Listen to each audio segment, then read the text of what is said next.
behind the scenes, Des sent me a picture of the sprayer when it arrived, and let me tell you, I was impressed. It's a solid 5-litre sprayer. I was like, I didn't think it was that big. I thought it'd be like a couple of litres, but no, we weren't mucking about. It's a proper 5-litre bad boy. And you have to wait like 7 days for it to take effect, for everything to start dying, which feels like a long time. But I was like, you know what? This would be so worth it watching them little buggers in my garden die. I can't wait. I can't wait for 8 days' time when they're still standing tall.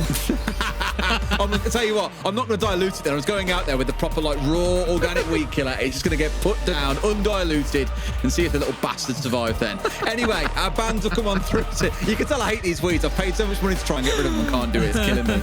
We've had the double Electro Bro ban come on through, and then the Monty and the Deimos following in from the other side. Calling me a little bit shocked in that we've seen a Deimos ban in a game that Falcons are involved. Imagine. Look, the thing is, I'd have thought people would have learned a long time ago what happens when you're trying to target ban Chaiko. It just doesn't really work very much. Don't get me wrong, the Deimos is a valuable ban, especially on layer. There's a lot of vertical presence that he can have. On this side, he can work underneath and dislodge people. Basement side, he can work above and dislodge people. You know, he is very valuable, but there is also an element there of Chaiko's going to play Deimos every round. And you know, as we've seen over the years, he just picks up somebody else and is great with them. So, you know, it doesn't, yes, it will at least limit utility-wise what you have to deal with, but it will have no effect on the man. Moving to defuse a bomb. It won't.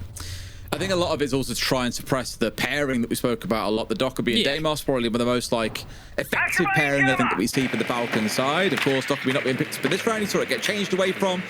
But when neither of those operators are picked up, and sometimes when they both are, you're still inevitably going to see users playing the Grim. That is a ban that they draw away a hell of a lot to, so don't be shocked if after 3 rounds you see that Grim being taken away from them. For now, of course, we'll see how things shape up in this round, Tim, as it looks to be, with the Glazon side, focused around him. Only the 2 smokes in back pockets to use, so a limited window in which it can be extremely effective, but already we're starting our march on forward here. We're focusing on this top side, rather than trying to go in through ops or trying to get control of the window inside the display. Yeah, Falcons kind of telegraphing that a little bit as well, because we saw at the beginning there that they were willing to sacrifice that drone, and the reason they sacrificed it was because they wanted to see what was going on around that door. They wanted to know what utility they were going into, and it should tell the defenders that's where they're going to push you from. But Solotov, he manages to kick things off with a kill onto P4, and what a kill to find. That's the smoke gone. 3 smoke canisters gone along with him.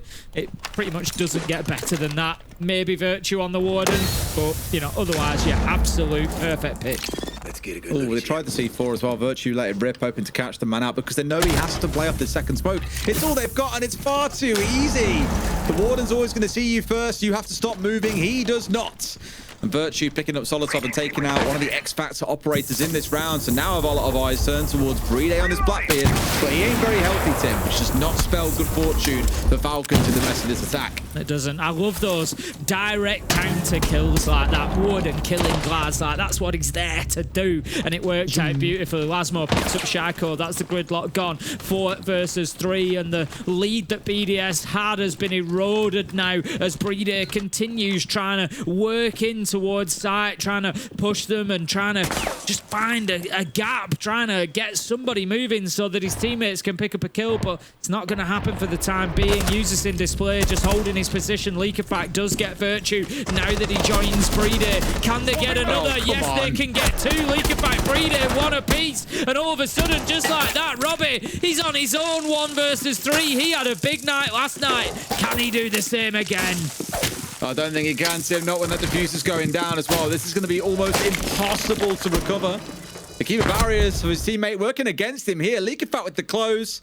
And despite being in a 3 versus 4, Tim, I tell you what, these man advantages are getting more and more dangerous because Falcons did not lose a single man in that closing push. Really well played to recover, though I was almost convinced that BDS would not be losing the round because Falcons are ground to a halt. The only real player they had that could make anything happen was BDS on about 20 HP. And they still managed to walk forward and pick up 3 kills comfortably. Really well played, but BDS will feel like they've lost away a bit of a freebie there. What are we doing here, P4? What are we doing?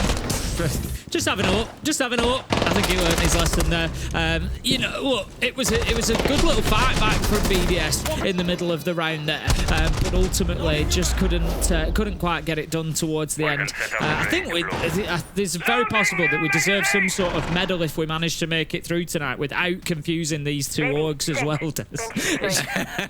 I didn't want to mention it. You did confuse me in the last round. I was just like, you know, I've done it so many times. I'm right there with you. I've got to a point now where Falcons are Falcons right up until they play BDS. 10 seconds to insertion. And then the BDS again. And then it's like, oh gosh, this is difficult. You know, when you've had all these names associated with, you know, the org before they switched across the Falcons for so long. You've catched them for 6 years as BDS. You stay Breedy, you stay Shaiko, you can't, you know, you hear BDS. So we'll do as well as we can. But round 1 goes the way of Falcons. It was a nice opener. BDS. Do you mean BDS? No, I don't mean BDS. It was. Sure. I'm definitely sure. It was a nice opening for Solid Top. BDS need to make sure that they are not getting too far behind in the entry stakes. An interesting little... there you go. They're not too far behind in the entry stakes at all as Lasmo steps out with the shot. He manages to find Solid Top. A great start for BDS. But there's an interesting little thing that I picked up on when I was looking at BDS. They've got 3 wins so far. 2 of them have come against Virtus Pro and Matchcore, teams that are beneath them. They've only beaten Wolves that are above them, and it just screams to me that they're kind of really struggling as a team to fight upwards at the minute. And that's something that they need. I know it's a difficult thing to improve upon, beating teams like Falcons, G2, but if you're going to be successful in EML, those are the results you need to start being able to get something out of.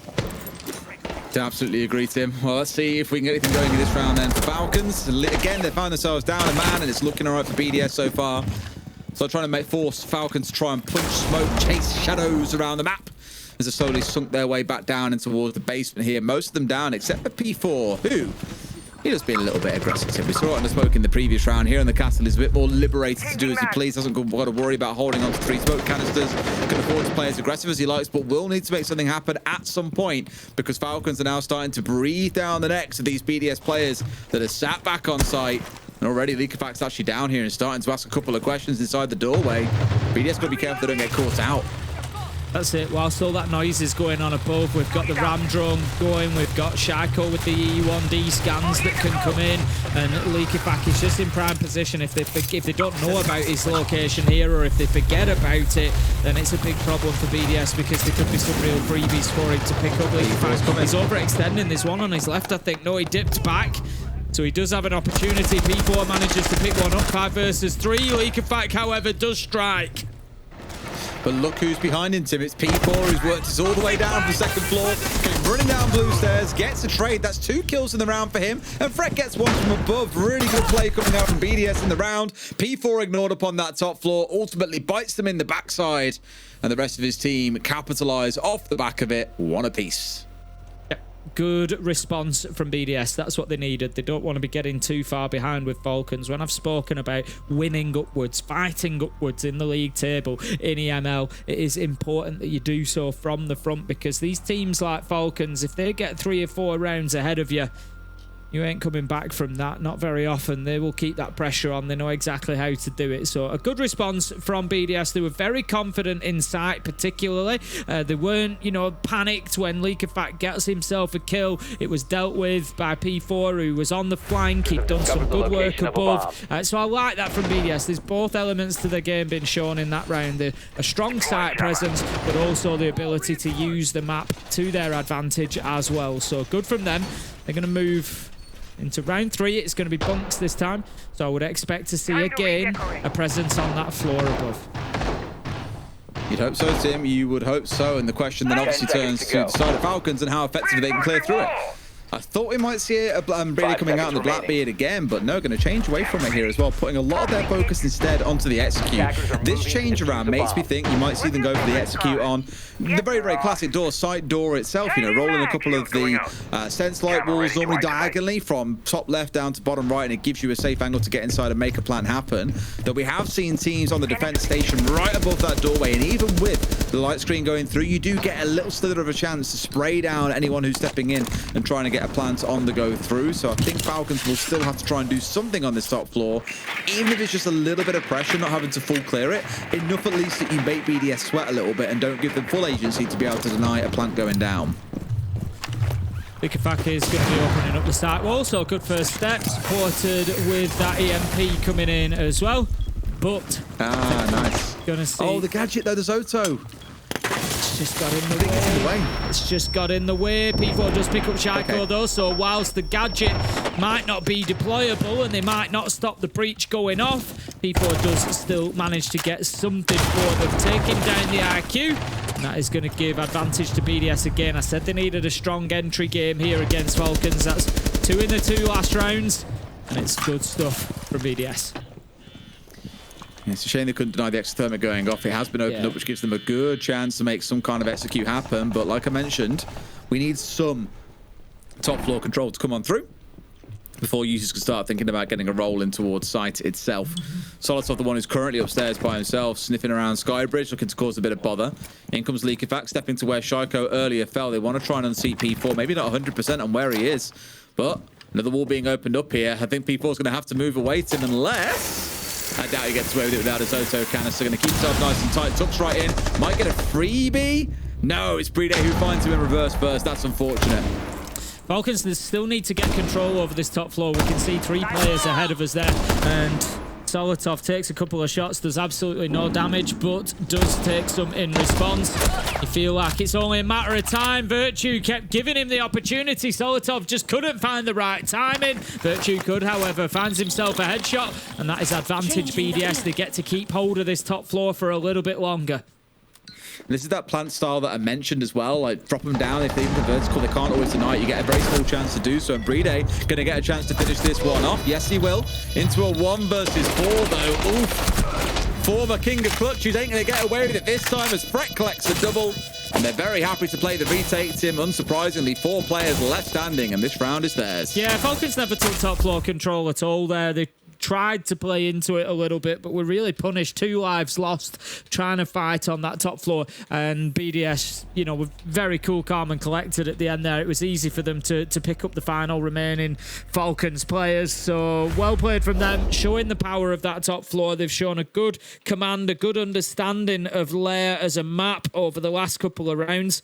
And now they'll have the opportunity to go back to that top floor, looking at, you know, maybe there's something they can do in the bans here. They're going to take the Grim away. The Grim was played by users on that top floor attack, so it's going to mean that Falcons do have to switch something up here with what they're doing.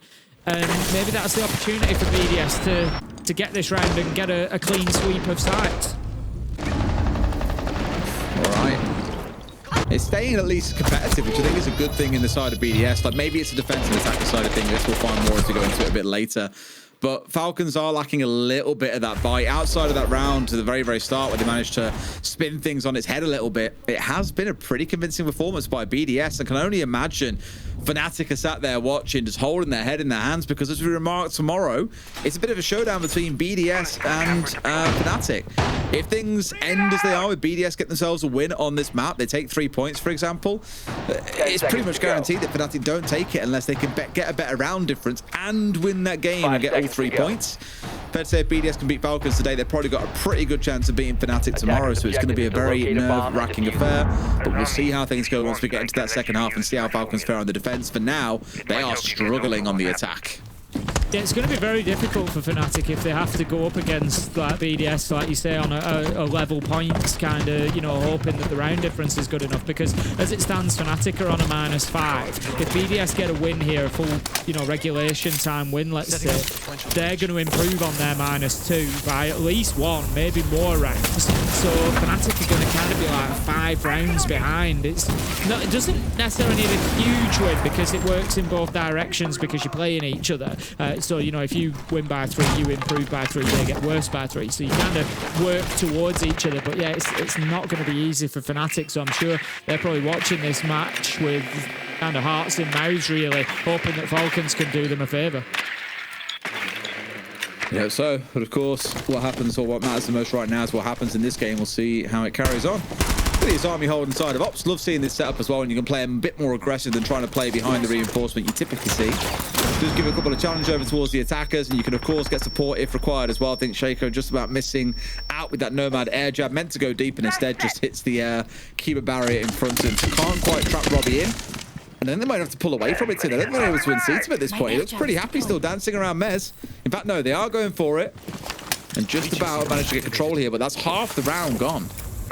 It's taken them an awful lot of time. Falcons certainly holding off a little bit better. Whether that difference is the Grim Banner or not, time will tell. Users has brought the Ying along this time instead. And they've got that breach open now, so there is possibly an opportunity to get this plant down. They could really do with the wall open on the other side, you feel, though. The Glass just going to have a look. He just sees a shoulder there, but can't quite get the angle. Solotov does find Robbie. Leakerback manages to make it two for himself whilst the diffuser goes down. Still a very, very solid execute from Falcons there. Kept it simple. Open mask wall, drop the smokes. Glass protects the planter. Job done. Really, really smart bait coming out here in the round two, because Usus was dumping in these Candelas off towards display. Guess who was on display? It was Virtue. He was the one stood on that window where you typically see a lot of Candelas come through and a backstab come through into R6 room while there is a pinch coming in from Skywalk. In this case here, all the focus instead came in towards Ops and in towards, well, to start with it was in Ops, and they all moved around to the default breach. And Glass, with no contest coming out of the warden this time around, was like, cool, so no one can see me and I can just shoot you back. This is the easiest kill of my life. Really well played by the side of Falcons. A lot of it came down, though, to the bait that was set up by Usus on the other side of the map. 2-2. We found ourselves as Falcons managed to level up. The only site that they've been able to successfully attack so far being the top floor. I think we will see the same rotation coming out of BDS, which will see them go down to the basement, which is an actual basement this time around, not like the kitchen on cafe. It is a full-on underground basement, so we will go down to lab for this one. BDS were very solid last time, but it did come down a lot to that P4 kind of slippery movement, managing to get through, and I don't think Falcons will allow that to happen again. They're going to be very, very cautious of that, making sure they've got those flanks locked down. Interestingly though, Shaco picks away from the Nomad and into the Bravo, but Solotov has now just picked the Nomad up, so no surprise to see the air jabs coming along to prevent that same situation. Absolutely. I tried to make use of it a bit in the previous round, not quite getting the same success they needed, but we'll take it. March on forward and see where we step to. Now, we've had a couple of conversations about Brava over the last week or so, Tim. Normally we see a Brava in response to, say, a Maestro. Of course, it isn't one in this round. It's just the Evil Eyes to be snatched away. Didn't really help P4 yesterday, granted. He tried his very best. He got rid of one. We were like, yeah, cool. And then got shot in the back. And it was like, okay, not really offering too much to you in the round. Yes, there's a bulletproof camera to take out as well. But beyond that, maybe the Melusi Banshees as well in this round you could look at. Not tons to clear away, but I could understand it more today than I did yesterday when P4 picked it. Breeder continuing with the shields. This is now 4 of 5 rounds that we have seen him on the Blackbeard. And BDS choosing not to take the ban, which I can completely appreciate and understand. He's not really done them too much damage, I don't think, with that Blackbeard so far. Does manage to take out a back eye camera that was nicely hidden there under one of the lower areas inside of Warehouse. Leakerback just going to be opening up that soft wall, and not really much of a contest for Falcons at the minute, kind of doing what they want, but BDS happy to leave them to it. Very much so. I mean, why stick your nose where it's not wanted? Why put yourself in too much danger here? There's no need. I think let Falcons get themselves set up now, and he got me there as well. You get yourself set up a little bit first and then worry about trying to disrupt them whilst they're trying to make the play, I think, if nothing else. The only thing I worry about, and we've seen it historically, you know, I'm more looking back a couple of years ago here, when you give Falcons too much space and time, they will get set up pretty damn quickly for an execute and then just overwhelm you. So at some point, you have to start poking back, and it's Shaiko to find the entry. Robbie falls on the Valk. Not quite having the same performance so far today, Tim, that we saw out of him yesterday. Still 2 up above Virtue, and P4 are going to be looking to hold vertical angles, but they need to be careful that they don't get left out of the round, that they don't find it just passing them by as one drops inside a sight. That's going to be 2, surely. Leakerback manages to find Virtue above, so the pressure is on absolutely everywhere at the minute. Shaiko just dips away from that fight to reload. Does he get his man? No, he doesn't, but it doesn't matter because kills are coming in thick and fast elsewhere. Leakerback fact, Solotov get P4 and Lasmore. There's now no vertical cover. Breeder starts to put the diffuser down inside. A live final kill comes in from Shaiko, and it's a flawless round for Falcons. Yeah, it's kind of like I was saying, we were at that halfway point in the round. Like, if you give them too much space, they will execute pretty quickly. You know, they're a team that I've seen execute into basement on club, for example, with 70 seconds still to go. And I'm just like, you need to give some kind of resistance. It's all good letting them get themselves into a spot to start working towards the execute, but you can't let them push in like that because they will overwhelm you and they will just outgun you. And that's exactly what BDS, unfortunately, have just experienced. Not the outcome they were looking for, because that now puts Falcons up 3-2. A whole step ahead. And they've got to play catch up. Yeah, the problem is as well, of course, Falcons moving onto the defense after this next round, and things are not going to get any easier at all. Falcons, the best defensive team in the league so far, which won't surprise you, given that they are top of the table, or they were until Gen G won, or they have been up there, and 62% defensive win rate. Things are not going to get easier in the second half. BDS really need this round, I think. Get round 6 locked down, you know, and give Falcons a little bit more something to do. And interestingly, site choice-wise, rather than going to bunks, they've chosen to go back to top floor, a site that they've already lost twice. Yeah. Okay. Not too sure how I feel about this one, Chief. People were asking about this, by the way, like how Lair stands. It's a question we get every time we come onto a map and we see a team doing well, or maybe even better than expected, or worse than expected in some cases. People are always like, it's an attacker-sided or a defender-sided map, and Lair, I believe, is like our third most attacker-sided map. It's pretty good in that regard. It is our most played map globally as well across the stage. You know, for a new map to be as popular as it is, definitely feels like a bit of a surprise. Quite used to seeing new maps take a bit of time to blend in or just never really make much of an appearance, but Lair's been straight in there. I think Lair's a great map, and I think we're going to continue to see Lair changing. I kind of put it in the same bracket as, I know it's not in the pool anymore, if you remember when Villa came in, it was like we saw quite a big shift in the way it was played over the course of 6-12 months because it's such a big map. There's a lot to figure out, and things change, teams try new things, and I think Lair is definitely in that bracket. Leaker pack, as we've just watched him shimmy on into Rocket there. He had his Hell Presence reduction device active, so he won't have been picked up on any cameras. He could be on for a real backstab up those Rocket stairs if BDS aren't watching. Solotov will take down Robbie. That's the Azami gone. No more Kiba barricades for them either. And it's not looking good for BDS trying to get this top floor done again. The force threat back, and I do stand corrected, by the way. Lair is our 4th most defender-sided map. It's amongst 4 of the maps that kind of sit in the middle. Consulate, our most defender-sided at 60%. Great shot from Freck. Shaiko, as he was stepping forward, thought maybe a bit too cozy there. Pays the price for it. Bounces back out again. Here comes Leaker back on the step forward, but there's a shotgun there ready and waiting. Invisible to cameras, but not to barbed wire, I'm afraid. They hold on here around Rocket. Tim can put down quite a bit of pressure onto the oncoming players on the side of Falcons. Users at the ready, trying to make something happen as his last Candela's going to come out here. Shotgun ready to go, and he could do quite a lot of work, and he does just that, Tim. Candela comes out, blasts on through the wall, and removes 2 unchallenged inside a bathroom, and may well have just won this for his team if they can clear out these last 2 players. That's a huge play from users, and it's just another one of those moments that I pick up on sometimes. It's just a great example of why I love Siege. You know, so few games would that be possible where you're on the opposite side of a wall and it's just the map shifts and is changed so quickly and intensely. Blackbeard will be dealt with. Just getting a little bit close to Virtue there, who manages to bring a 1v3 to a 1v1, but Solotov is the saviour. Manages to pick up the round for Falcons. Looked like it could be slipping away there.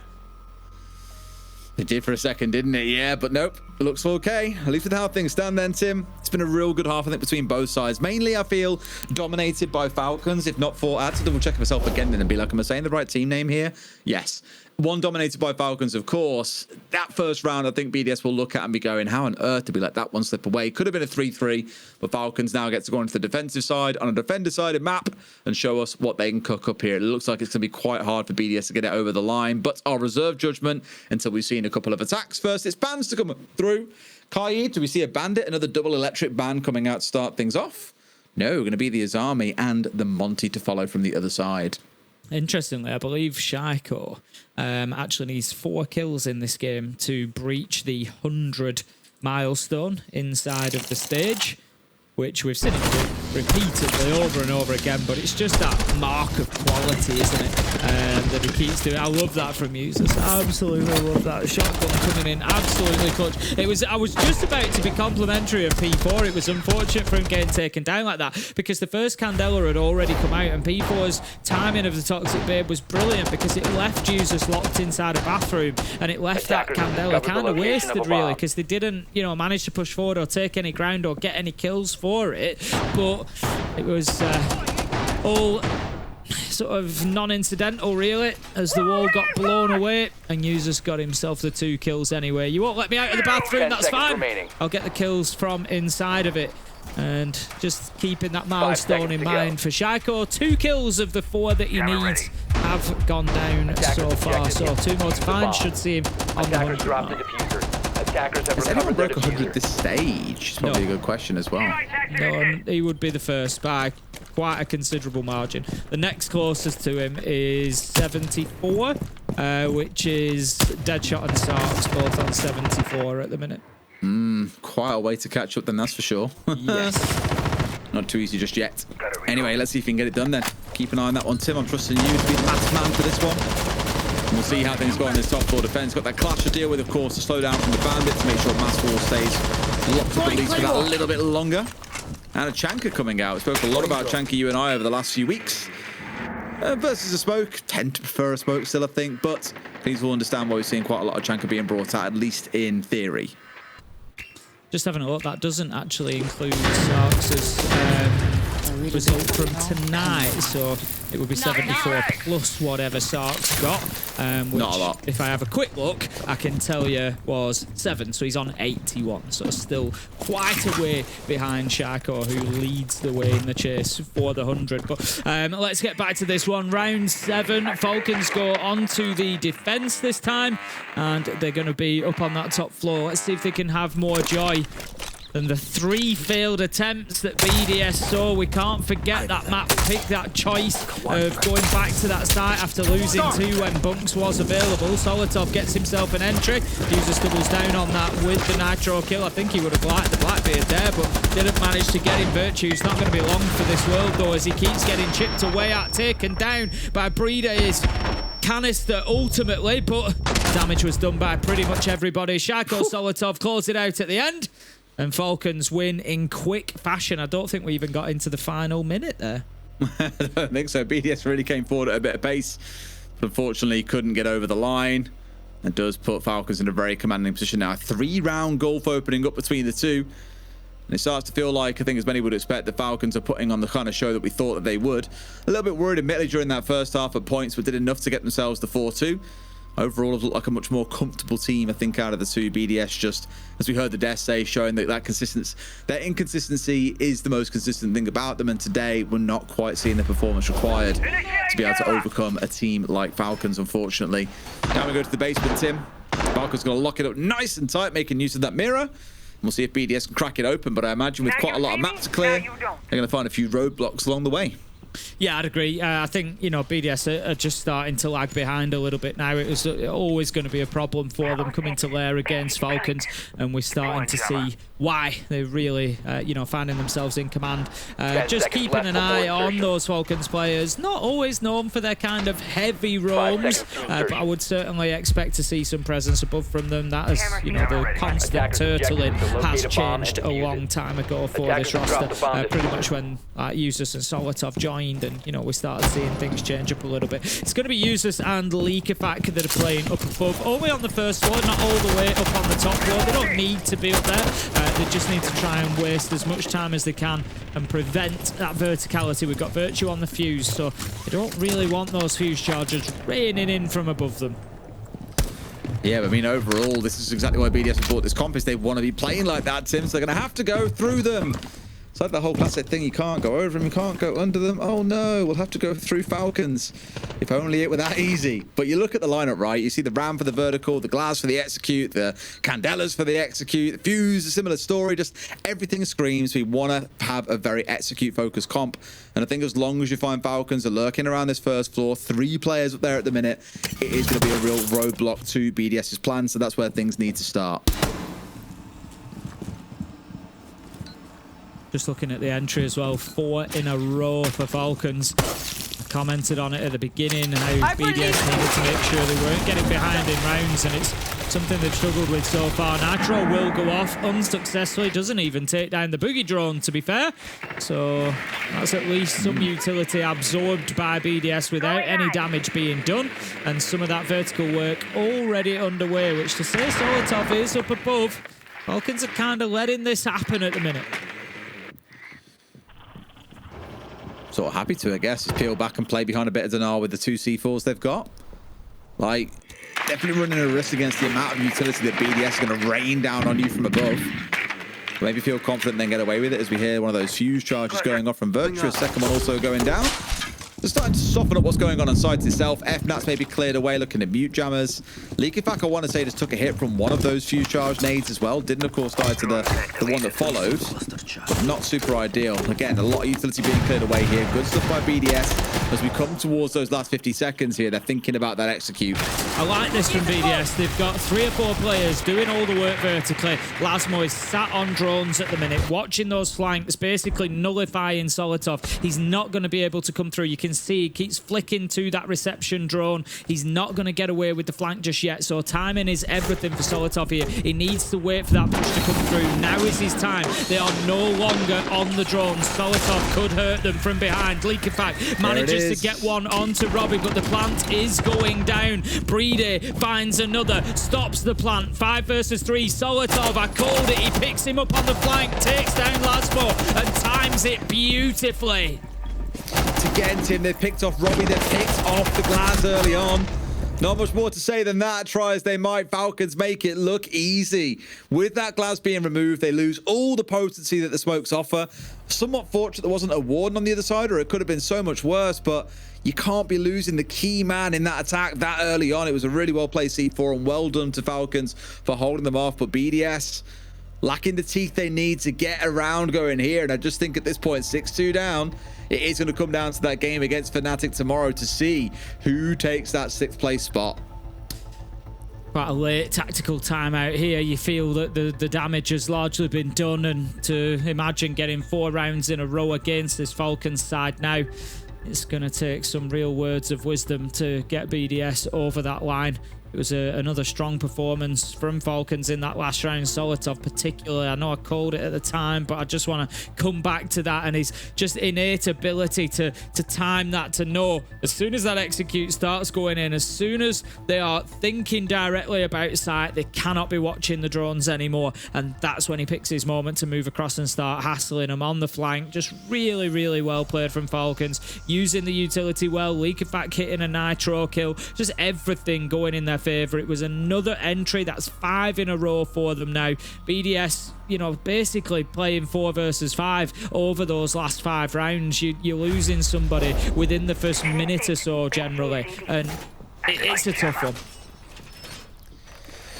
It is, and we know comebacks can happen, but with how things have been going, it feels hard-pressed to believe it can do just that, unless, of course, that timeout can introduce some real magic.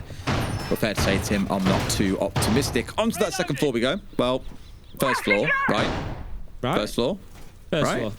Ground floor? We did get confirmation on that, didn't we, actually? Yeah, I say ground floor is what you'd say in that case, right? Yeah, this should be ground floor. 10 seconds to insertion. On layer, you've got basement, ground floor, first floor. Yeah, but we see first floor, second floor, because Miraca. Well, North America, I guess. It's the Canadians that made it this way. So be it. We're on the ground floor, Des. It's going to be bunks this time around.